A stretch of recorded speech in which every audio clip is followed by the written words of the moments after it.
And there's a lot of revisionist history, too, with Austin Reaves, because I didn't see this. No. I don't know who did, but I remember talking to two college basketball analysts, and I said, do you remember Austin Reaves with this potential? And they're like, well, you could see if he was going to. I go, really? To me, no one saw this coming. Look, no one saw this coming. And again, I always tell people this. You're a product of your environment. He went undrafted, and he wanted to sign with the Lakers. He saw a fit in a place where he thought he could build a niche.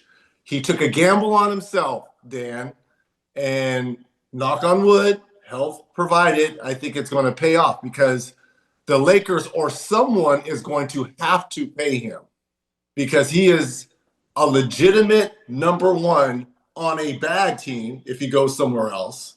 So he could be a number one on a bad team, or if he stays with the Lakers, be an unbelievable Robin to Batman.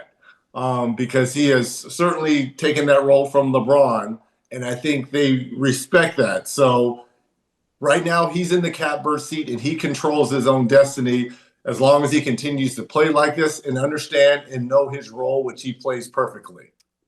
Is he going to get $50 million a year? I mean, that's what it looks like. I mean, dang. I'm not going to – you can't fault that. He has put in the work. Think about how he's come along. When he was first thrust into it with just LeBron, and LeBron was giving him – I remember a clip when LeBron was explaining something to him, and he looked like a deer in headlights when LeBron was explaining a rotation on the floor, and he was like looking like what do I do? I rotate.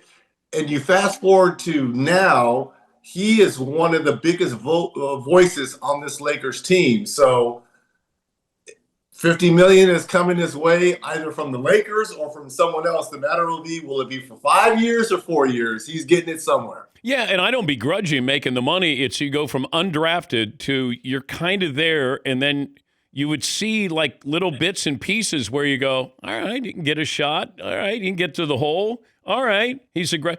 And then all of a sudden LeBron goes out, and then all of a sudden Austin Reaves or Luka's out, and then Austin Reaves is like, do I need to get 40?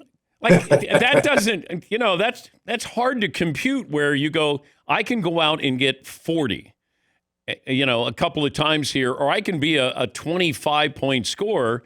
I guess it was just the surprising element of, and somebody told me who works with the Lakers, we saw him in practice. And playing in practice, sometimes you'll see somebody and you'll go, well, man. He's a great practice player, but yeah, doesn't translate to exactly. Yeah. And it translates to games. And this is why I tell kids in high school and college players alike, rankings really don't mean anything. They don't.